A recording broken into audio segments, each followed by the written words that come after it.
चले जी बच्चों, सिर्फ 2 मिनट पहले आपके पास, पहले मुझे आप लोग ये बता दें कि आप लोगों को क्या लगता है कहाँ मसला हो रहा है आप लोगों से, ताकि उसके बेसिस पर हम ये पेपर को डिस्कस कर लें। और इंशाल्लाह ये मेरी गारंटी है कि जैसे इसको हम डिस्कस करेंगे इंशाल्लाह आपको सारी मिस्टेक्स भी आइडेंटिफाई होंगी, और उस मिस्टेक्स के बाद हमें इंशाल्लाह सबसे इंपॉर्टेंट चीज़ ये होगी हमारे लिए कि हमें ये भी पता चल जाएगा कि हमने किस तरीके से उसको लेके चलना है, स्ट्रैटेजी क्या होनी चाहिए।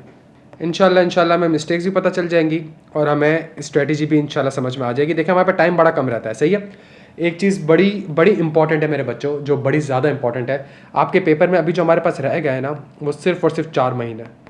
4 महीने में ऐसा नहीं हो सकता कि 3 महीने बाद पता चले अबे यार शेट ये गलतियाँ हो रही हैं और फिर इसको हम काउंटर करें। बड़ा इंपॉर्टेंट है आज हमें थोड़ी सी मिस्टेक्स पता चल जाए और मिस्टेक्स के बाद हम स्ट्रेटजी बना लें, और इस 4 महीने के अंदर ऑडिट के अलावा जो बकिया पर्चे भी हैं उसको भी इंशाल्लाह हम पास कर लें, सही है। तो 1 घंटा थोड़ा सा कॉन्सेंट्रेट करना है मेरे बच्चों। पहले आप मुझे थोड़ा सा अपने हिसाब से बता दें आपको क्या लगता है कहाँ गलतियाँ हो रही हैं। ड्राफ्टिंग एंड कॉन्सेप्ट का मसला लग रहा है बच्चों को, इसके अलावा ड्राफ्टिंग का इशू सबसे सबसे सबसे बड़ा जो इशू हमारे पास है ना, वो आप लोग बिल्कुल सही कह रहे हैं, वो ड्राफ्टिंग का इशू है। बिल्कुल बिल्कुल सही बात है, ठीक है।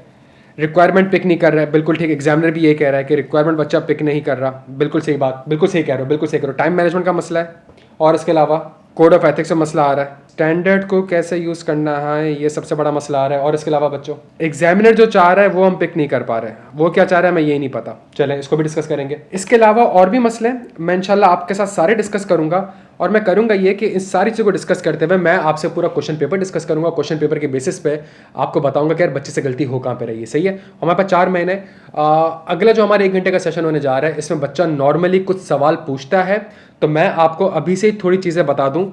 सबसे इंपॉर्टेंट चीज़ तो ये है भाई कि हमारे पास जो CFF 6 की किताब है ना, वो अपडेट हो गई है हमारी, सही है। तो ये हमारे पास मैंने सारे व्हाट्सएप ग्रुप वगैरह पे उसको अपलोड कर दी है, ड्राइव पे भी अपलोड है, व्हाट्सएप ग्रुप पे भी है। तो अगर किसी बच्चे ने किताब को रेफ़र करना हो तो वो इस किताब को रेफ़र कर सकता है। क्या यहाँ तक बात समझ आ रही है?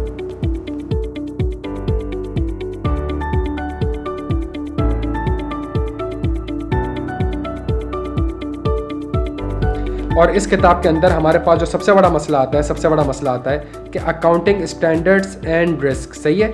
ये जो हमारे पास एरियाज़ होते हैं, इस एरियाज़ में बच्चा नॉर्मली थोड़ा सा कंफ्यूज हो रहा होता है। तो अगर आप देखें तो जितने भी कॉम्प्लेक्स स्टैंडर्ड्स हैं IFRS वगैरह, उन सब के ऊपर risk and procedures and reporting implications को ऑलरेडी कवर कर दिया गया, और मजीद इस बैच में हम कर रहे होंगे, ठीक है। इसके अलावा सबसे इंपॉर्टेंट चीज़ जो हमारे पास है वो ये है कि हमारे पास जो वॉल्यूम 2 थी जिसके अंदर क्वेश्चन पेपर एंड आंसर हुआ करते थे, वो भी सारे के सारे अपडेटेड हैं, मैंने सारे ग्रुप्स में अपलोड कर दी है। और समर 25 या उसके बाद के टाइम के लिए ये बुक आपके लिए रेलिवेंट है, और मेरा अपने बनाए हुए आंसर है, मेजॉरिटी मेरे अपने बनाए हुए आंसर है, और साथ में आपको स्टूडेंट कॉर्नर भी दिया हुआ है कि जो आंसर मैं ड्राफ्ट कर रहा हूँ वो किस तरीके से कर रहा हूँ। क्या यहाँ तक बात समझ आ रही है? क्लियर हम सारे यहाँ पे? अच्छा, इसमें मैं एक चीज़ क्लियर कर दूँ पोर्टल में कि हमारे पास 2 बैचेस आ रहे हैं, स्मार्ट क्लासेस और रेगुलर बैच। जो रेगुलर बैच है वो फिजिकल क्लासेस का है, जो स्मार्ट क्लासेस है वो 70 से 80 घंटे के अंदर सारी चीज़ों का हमने कॉम्प्रिहेंसिवली कवर किया हुआ है। तो अगर आप में से कोई लेक्चर देखना चाह रहा है या रेफर करना चाह रहा है तो वो नॉर्मली क्वेरी कहता है कि यार 2 पोर्टल आ रहे हैं, कौन सा रेफर करूँ? भाई आपने स्मार्ट क्लासेस रेफर करने, सही है। इसके अंदर मॉक क्विजेज वगैरह सारी चीज़ें आ रही हैं, और सबसे इंपॉर्टेंट चीज़ ये है कि मैं बार बार आपसे कह रहा हूँ कि इसके अंदर हर राज्य की तो कवरेज है, लेकिन इसमें एंड में जो कुछ चीज़ें हैं ना वो बड़ी अच्छी हैं। जो पोर्टल के एंड में जो कुछ चीज़ें बड़ी अच्छी हैं, लाइक अगर हम इसको इस तरीके से देख लें कि जितने भी अकाउंटिंग स्टैंडर्ड के रिस्क एंड प्रोसीजर्स हैं वो सारे के सारे यहाँ पे बड़ा कॉम्प्रिहेंसिवली यहाँ पे उसको हमने कवर करवा दिया गया। लाइक IAS स्टैंडर्ड उसके ऊपर 44 मिनट का लेक्चर है। तो ये सारी चीज़ें मिला के कुछ 70-80 घंटे बनते हैं, और जितने भी पास्ट पेपर्स हैं आपके विंटर 17 से लेके विंटर 23 तक, ये सारी चीज़ें कुछ वर्कशॉप्स और कोई रिविजन है ताकि बच्चा अगर चाहे तो कर ले, और मजीद कुछ एडिशनल प्रैक्टिस क्वेश्चन है दूसरी प्रोफेशनल बॉडीज़ के। तो ये सारी की सारी चीज़ें यहाँ पे अवेलेबल है। तो ये नॉर्मली बच्चों क्वेरी करता है तो उसको एक ही बार मैं चाह रहा हूँ कि इसको मैं एड्रेस कर दूँ। डन हो गया भाई? अच्छा बच्चों मेरे पास आते हैं। तो ये कुछ बेसिक चीज़ें थी जो बच्चा नॉर्मली सवाल कर रहा होता है, उन सारी चीज़ों को एड्रेस कर दिया। एक चीज़ मैं आपको बता दूं, ये एग्जामिनर कमेंट्स है, और यहाँ पे अगर आप देखें तो पहला सवाल जो हमारे पास था वो रिस्क का था, और रिस्क वाले सवाल में बच्चों ने 66% बच्चों ने पासिंग मार्क्स सिक्योर किए। तो पासिंग मार्क्स का मतलब है कि अगर 20 नंबर का सवाल है तो 66% बच्चों ने या तो 10 मार्क्स, 11, 12, 13, 14 इस तरीके से सिक्योर किया, सही। 20 के 20 सिक्योर नहीं करें। कोड ऑफ एथिक्स हमारे पास एक सवाल आया, सिर्फ 3% बच्चों ने पासिंग मार्क्स सिक्योर करें, ठीक है। क्वेश्चन नंबर 3 51%, चौथा, पांचवा, छठा। तो ओवरऑल जो बच्चा फेल हुआ है ना, जो फेल हुआ है वो इन एरियाज में और इस एरिया में नॉर्मली फेल हो गया, सही है। कि 35%, 14%, 18%, 3% इन बच्चों ने हमारे पास जो है वो पासिंग मार्क्स सिक्योर करें।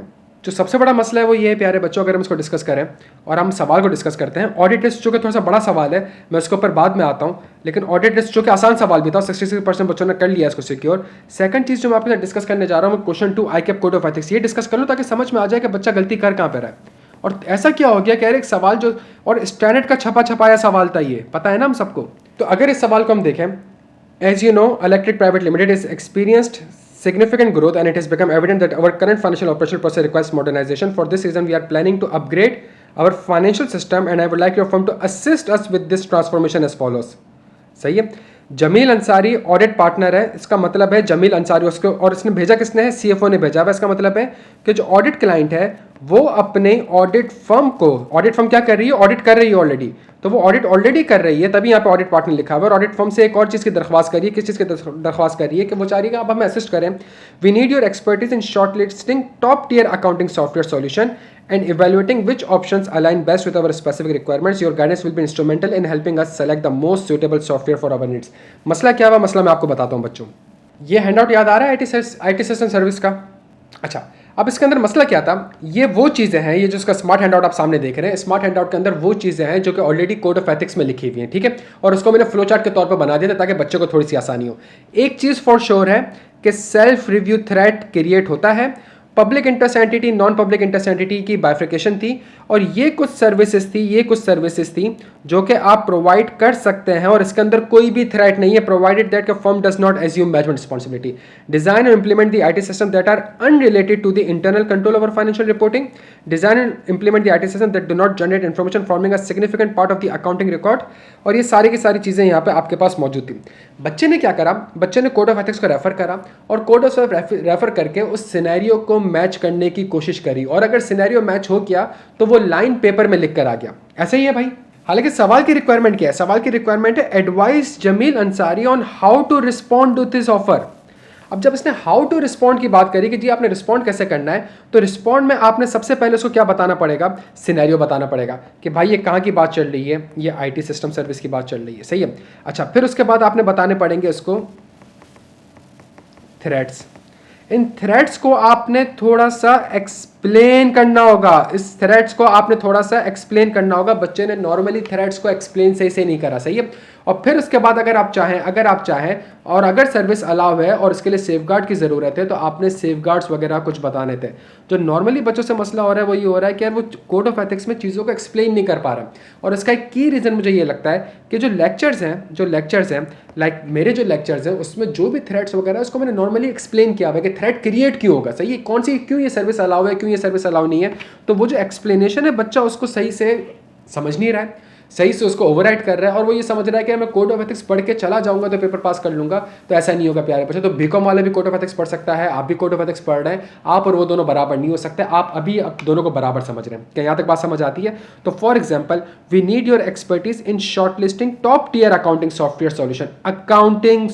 Solution and evaluating which options align best with our specific requirements. Your guidance will be instrumental in helping us to select the most suitable software for our needs. सही है। इसका answer आपने कैसे लिखना था? आपने कहना था भाई ये तो एक IT सिस्टम है, सही है। अच्छा, और उसके बाद आपने कहना था कि चूंकि ये अकाउंटिंग सॉफ्टवेयर है और मैंने उसको बताना है, शॉर्टलिस्ट करवाना है अकाउंटिंग सॉफ्टवेयर में, और कल को यही अकाउंटिंग सॉफ्टवेयर क्या बना रहा होगा मेरे प्यारे बच्चों, जल्दी से बना दें। कल को यही अकाउंटिंग सॉफ्टवेयर क्या बना रहा होगा?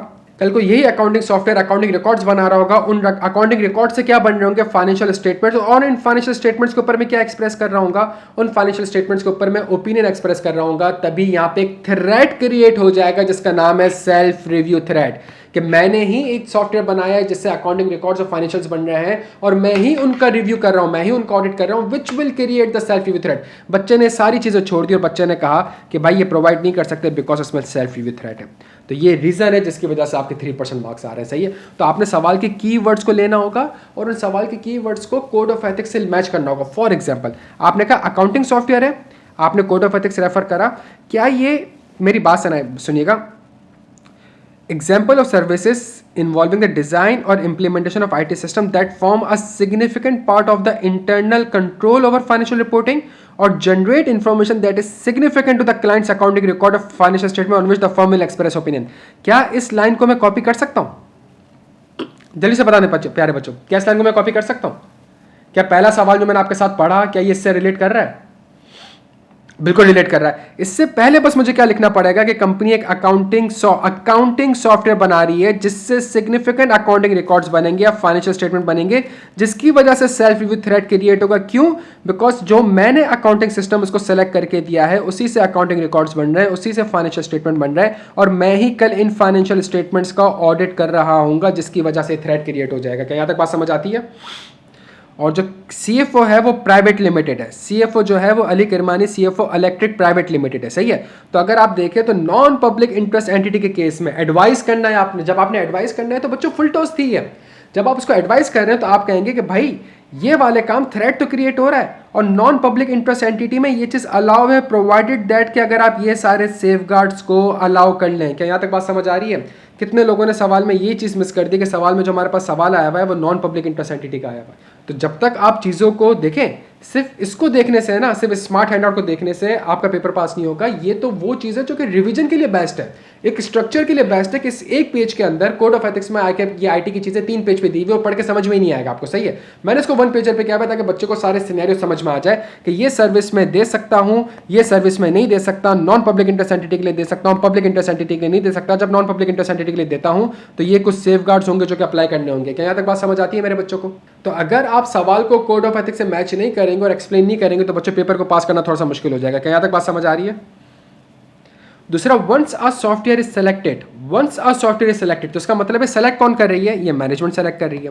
We would like you to document our existing financial practices, जो हमारी एग्जिस्टिंग फाइनेंशियल प्रैक्टिसेस हैं उसको डॉक्यूमेंट करें। This as is analysis will serve as the foundation for the transformation, documenting our current state of affairs in accounting and reporting. With this understanding, you will develop business process blueprints that meet our operational needs and streamline our workflow. सही है।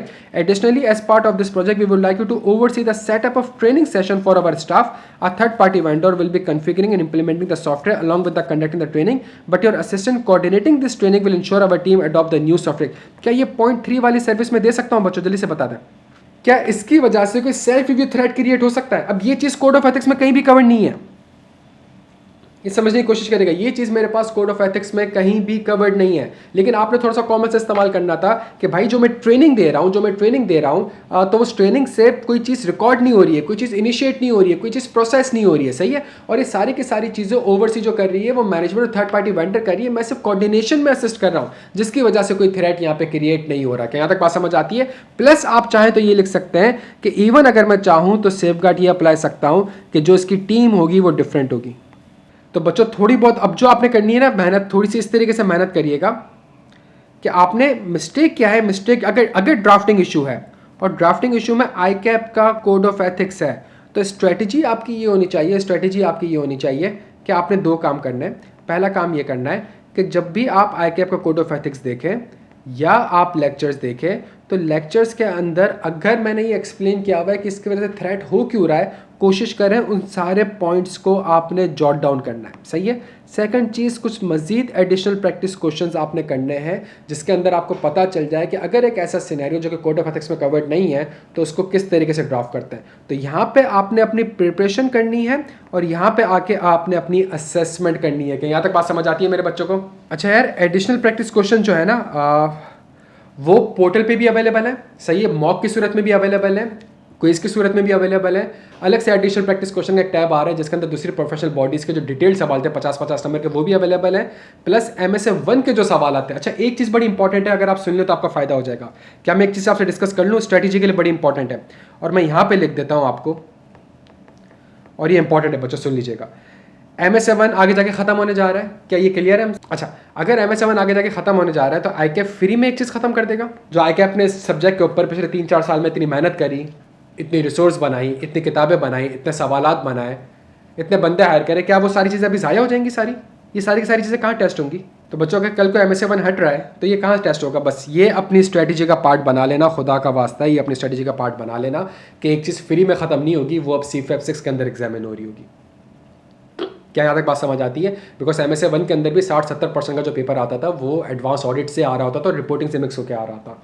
तो यही चीज़ examiner का अगर आप देखें तो जो बच्चा कह रहा है ना कि यार पैटर्न चेंज हुआ, तो पैटर्न चेंज नहीं हुआ था, वो MSF1 की चीज़ों को आपसे CFF6 में एग्जामिन कर रहा था, सही है। और MSF1 की चीज़ों को जब CFF6 में एग्जामिन कर रहा था तो वो एक चीज़ असेस करने की कोशिश कर रहा था कि यार कल को अगर ये MSF1 हटेगा तो क्या बच्चा इस रेडी है कि वो इस तरह के सवाल करे। तो अपनी स्ट्रेटजी में एक और चीज़ ये बना लीजिएगा कि MSF1 के जो सवाल आते हैं और इस तरह के जो एडिशनल प्रैक्टिस क्वेश्चन है वो आपने लाजमी अटैम्प्ट करने चाहिए। पोर्टल पर ये चीज़ ऑलरेडी अवेलेबल है MSF1 के, जो क्योंकि मैं MSF1 में पढ़ाता हूँ तो उसके सारे सवाल जो हैं वो पोर्टल पर ऑलरेडी अवेलेबल हैं। क्या यहाँ तक क्लियर हम सारे? तो ये कुछ चीज़ें हैं जो कि हमने डिस्कस करनी है, ठीक है। अच्छा, थोड़ा सा और आगे चलते हैं बच्चों। अब देखें, ये हमारे पास एक क्वेश्चन नंबर 3 आया और अनफॉर्चुनेटली इसका जो रिजल्ट आया वो भी 51% आया। क्वेश्चन नंबर 3 का रिजल्ट जो है 51% है। अलबत्ता कैफ जैसा सवाल है, कैफ जैसा सवाल है, लेकिन इसके अंदर मसला क्या हुआ है बच्चों से ये समझने की कोशिश करिएगा। You are the audit manager at an audit firm and have been assigned to the audit of the financial statement of ZTL, a manufacturer of electronic and medical equipment for the year ended 30 September 2024. During the audit, it was observed that the warranty provision at ZTL has been substantially revised due to an increase in the warranty claims related to its medical equipment. Upon inquiry, it was revealed that ZTL has experienced a significant increase in warranty claims in recent months due to product defect identified in a major line of its medical equipment. These defects were severe enough to necessitate a partial recall in certain cities. Consequently, management has doubled its estimated warranty provision from the initial estimate recorded earlier to ensure the accuracy of the revised warranty provision. In light of this defect, ZTL engaged a renowned expert for assistance. यहाँ पे किस चीज़ की बात कर रहा है? किस चीज़ की बात कर रहा है? कंपनी ने एक एक्सपर्ट, कौन सा एक्सपर्ट है ये मैनेजमेंट एक्सपर्ट है। अच्छा, the audit team also plans to engage an expert Kausar Naz, सही है। ये कौन सा एक्सपर्ट है? ये ऑडिटर एक्सपर्ट है। To verify the warranty provision estimate provided by the management, Kausar is a highly regarded specialist in this field where such expertise is exceptionally rare with extensive experience in estimating the warranty liabilities for electronic and medical equipment. Her expertise is invaluable in assessing the accuracy of ZTL warranty provision. Moreover, Kausar's firm possess an in-depth knowledge of ZTL.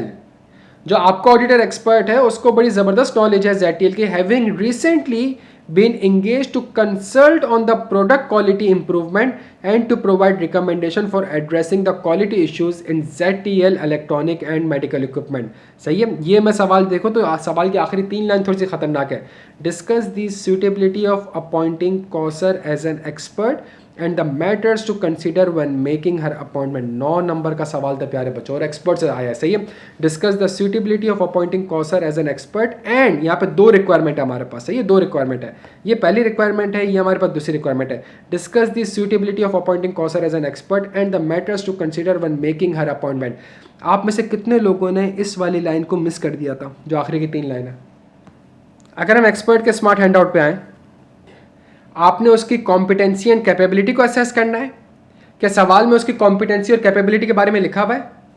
सही है। तो पहली line तो आपने ये लिख देनी थी कि भाई सबसे पहला काम जो मुझे करना होगा उसकी कॉम्पिटेंसी, कैपेबिलिटी, इंडिपेंडेंस। और कॉम्पिटेंसी और कैपेबिलिटी में मैं उसकी टेक्निकल प्रोफेशनल स्टैंडर्ड्स, कॉम्पिटेंसी, ये सब तो लिखना था, लेकिन इसको थोड़ा बहुत आपने लिंक करना था सवाल के साथ। इसको थोड़ा बहुत आपने लिंक करना था सवाल के साथ, सही है।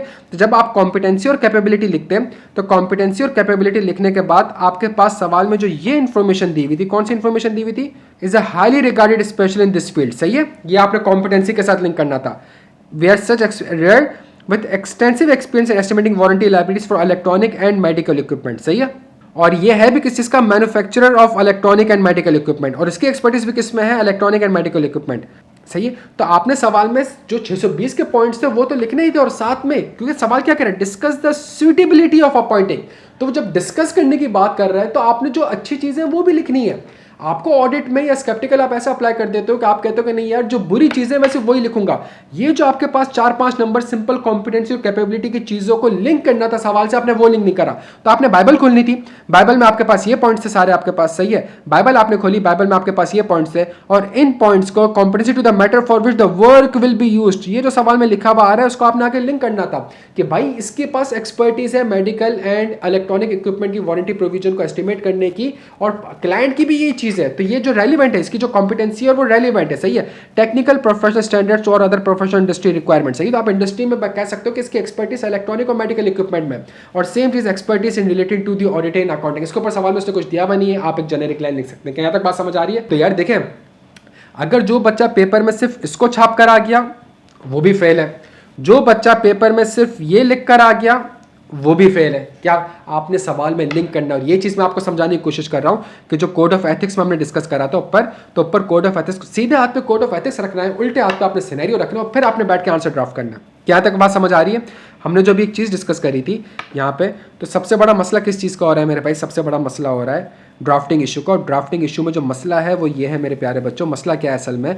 मसला है कि किस तरीके से आपने स्टैंडर्ड को सवाल के साथ लिंक करके अपना एक अच्छा आंसर बनाना है। और ये आपकी चीज़ प्रैक्टिस से आएगी, जितनी ज़्यादा प्रैक्टिस कर सकते हो उससे आएगी।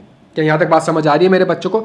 और फिर आपने कहा, फिर आप वापस से बाइबल में गए और बाइबल में जाने के बाद आपने कहा था कि इंक्वायर अबाउट द इंटरेस्ट और relationship such as financial interest, business and personal relationship and providing any other service to the client। Smart hand out refer कर लें यार। इन प्रोवाइडिंग, तो इसका मतलब है आपने आंसर सिर्फ यहां से नहीं लिखना है, आपने आंसर सिर्फ यहां से नहीं लिखना है, आपने अपने आंसर में इन चीजों को भी कवर करना है। तो पहले तो 2 नंबर आप फोन से सिक्वायर कर लें। आप कहेंगे कि भाई मैं उससे इंक्वायर करूंगा कि क्या तुम्हारे पास कोई इंटरेस्ट और रिलेशनशिप तो नहीं है, कोई फाइनेंशियल इंटरेस्ट तो नहीं है, कोई बिजनेस और पर्सनल रिलेशनशिप तो नहीं है, और मैं एक और चीज इंक्वायर करूंगा कि वो जो उसने प्रोवाइडिंग एनी अदर सर्विस, और यहां पे उसको लिंक कर देंगे जो उसने प्रायर ईयर में क्वालिटी सर्विस प्रोवाइड करी थी। और यहां पे आप कहेंगे कि जी जो वो क्वालिटी सर्विस प्रोवाइड करी थी पास्ट में उसने, क्या उसकी वजह से कोई सेल्फ रिव्यू थ्रेट क्रिएट हो रहा है कि नहीं हो रहा? सही है, समझने की कोशिश करिएगा।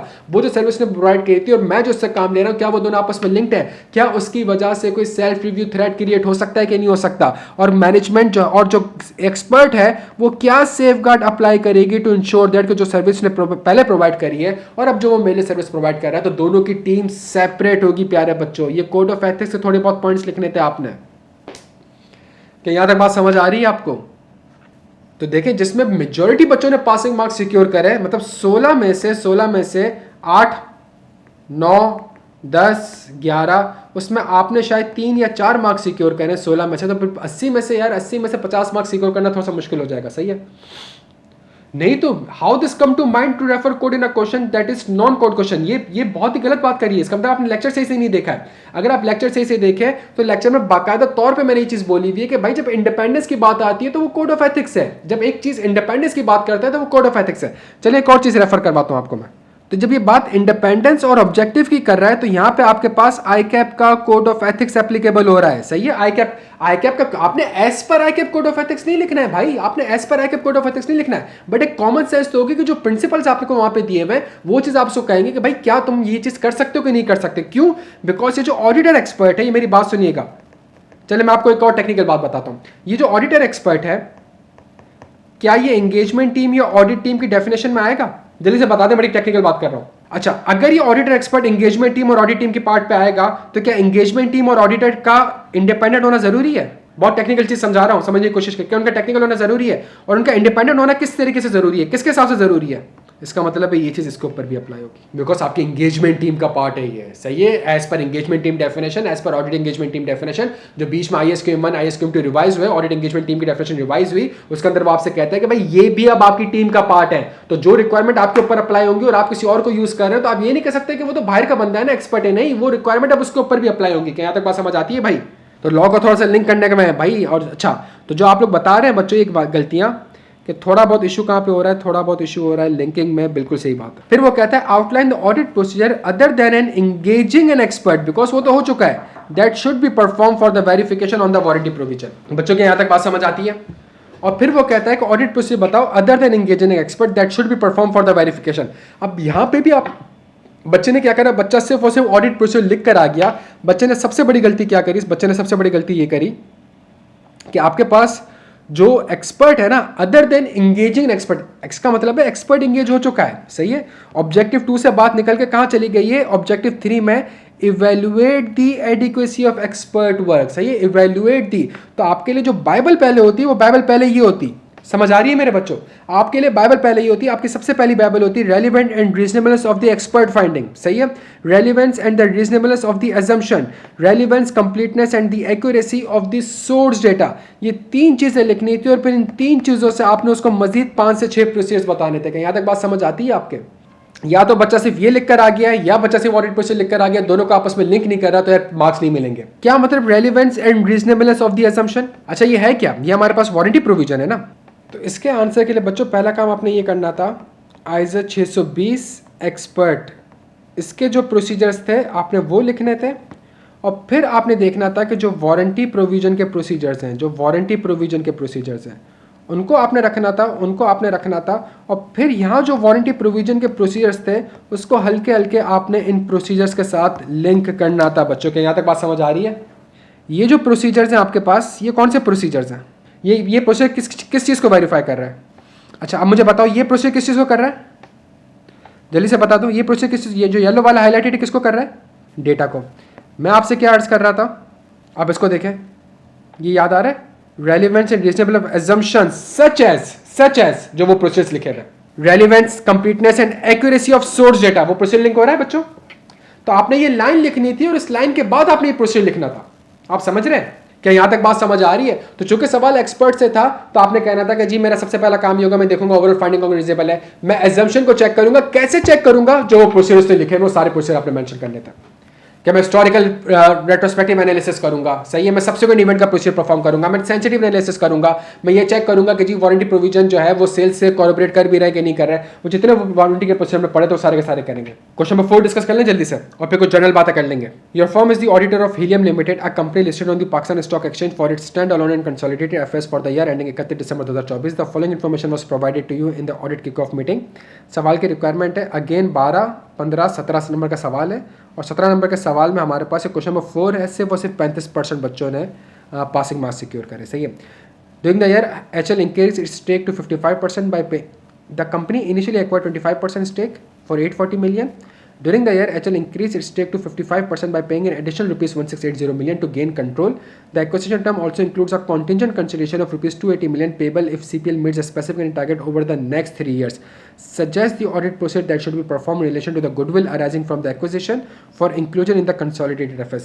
क्या इस सवाल में कोई मसला है? स्ट्रेट हमारे पास जो गुडविल का सवाल था ना, स्ट्रेट हमारे पास जो गुडविल का सवाल था, जो हमारे पास स्मार्ट हैंडआउट्स में भी था, ये स्ट्रेट वहाँ से आया है। क्या तक बात समझ आ रही? तो स्ट्रेट मेरे पास जो ये प्रोसीजर्स थे गुडविल वाले, मैंने वो लिखने थे, बस 2 प्रोसीजर मैंने ऐड करने थे कि जो प्रीवियस स्टेक था 25% का, ये फेयर वैल्यू पे होगा। एक प्रोसीजर ये लिखना था, और जो कॉन्टिंजेंट कंसिडरेशन थी इसके ऊपर मैंने मैनेजमेंट से क्या करना पड़ेगा? इसकी डिस्काउंटिंग करवानी पड़ेगी। क्या यहाँ तक बात समझ आ रही है? ये 2 प्रोसीजर आपके पास सिर्फ ऐड होने थे, बाकी सारे प्रोसीजर्स वही हैं जो कि हमने ऑलरेडी गुडविल में पढ़े हुए थे। तो ये कंपैरेटिवली पार्ट ए आसान था। पार्ट बी में बच्चों से मसला क्या हुआ? Devise an audit strategy for AL considering its potential going concern issue, सही है। अब वो कह रहा है एएल ये रही आपकी, the company owns another subsidiary AL which is audited by the another firm of chartered accountant. Currently AL has been facing severe financial difficulties. AL's revenue have been declining over the past 2 years and is unable to meet the certain debt covenants. Furthermore, AL relies significantly on the renewal of short-term borrowing. These financial difficulties have raised concern regarding AL continue as a going concern. As of 30 November, company का net assets amounts to 260 million. वो कह भी रहा है audit procedures are not required, और आपको बनानी क्या है? ऑडिट स्ट्रेटेजी बनानी है। अब यहाँ पे स्ट्रेटेजी क्या होगी मेरे बच्चों, बताएं आपकी स्ट्रेटेजी क्या होगी, मुझे बताएं। गोइंग कंसर्न के सवाल में इसका मतलब है जो बच्चा कह रहा था लिंकिंग का मसला है, तो इस सवाल में आइजा 570 भी एप्लीकेबल हो रहा है, इस सवाल में आइजा 300 भी एप्लीकेबल हो रहा है। और जल्दी जल्दी बताएं कितने नंबर का सवाल है? 5 नंबर का सवाल है। इस सवाल में हमारे पास आइजा 600 भी एप्लीकेबल हो रहा है, इस सवाल में हमारे पास आइजा 320 भी एप्लीकेबल हो रहा है प्यारे बच्चों के। यहाँ तक बात समझ आती है? और इस सवाल में हमारे पास आइजा 700 रिपोर्टिंग भी एप्लीकेबल हो रहा है। बच्चों इमेजिन करें यार, ये 5 नंबर का सवाल है और 5 स्टैंडर्ड आपस में आपके लिंक हो रहा है। ये 5 स्टैंडर्ड्स किसी बच्चे ने अप्लाई करे थे पेपर में। विच is audited by another firm of chartered accountant, क्या लिखा हुआ है भाई? विच is audited by another firm of. तो आपकी स्ट्रेटेजी क्या होगी इस चीज के ऊपर? मतलब आप सोचें, आप एक और कंपनी है जो कि आपके साथ कंसोल होने जा रही है, उसका ऑडिटर कोई और है और उस कंपनी में गोइंग कंसर्न के इश्यू है, तो एज एन ऑडिटर आपकी स्ट्रेटेजी क्या होगी? आपका सबसे पहला काम क्या होगा? जल्दी से बता दें, सबसे पहला काम क्या होगा? आइजा 600 के हिसाब से आप कंपोनेंट ऑडिटर को कम्युनिकेट करेंगे, ऐसा ही है?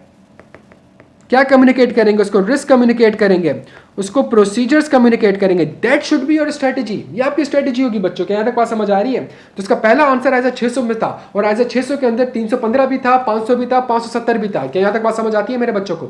तो सबसे इंपॉर्टेंट चीज ये थी कि आपकी स्ट्रेटेजी क्या होगी। जो एक कंपोनेंट है जिसका आप ऑडिट नहीं कर रहे हैं, तो आपने बैठ के ऑडिट नहीं करना है, आपने जाके फॉरेन से कंसल्ट करना है, कम्युनिकेट करना है कंपोनेंट ऑडिटर को। That should be your strategy, सही है। उसके बाद अगली स्ट्रेटेजी आपकी क्या होगी?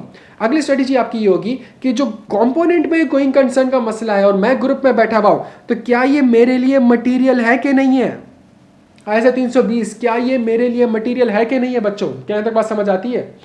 बच्चों क्लियर हो? गलतियां समझ में आ रही है कि ये खतरनाक चीजें हैं, ये खतरनाक चीजें, और ये एग्जामिन करेगा आपसे, और वो ऑडिटिंग स्टैंडर्ड में ज्यादा घुस रहा है आप। सही है, वो आपस में ऑडिटिंग, देखे ना ऊपर वाला सवाल भी था, वो प्योर ऑडिटिंग स्टैंडर्ड का सवाल था ना। ऊपर वाले जो सवाल थे प्योर ऑडिटिंग स्टैंडर्ड के सवाल थे, तो वो ऑडिटिंग स्टैंडर्ड्स की लिंकिंग में आपके साथ घुस रहा है। तो स्ट्रेटेजी आपकी ये होगी कि पहले आप 600 अप्लाई करेंगे और 600 के अंदर 315, 570 और 500 की थोड़ी सी हिंट देंगे।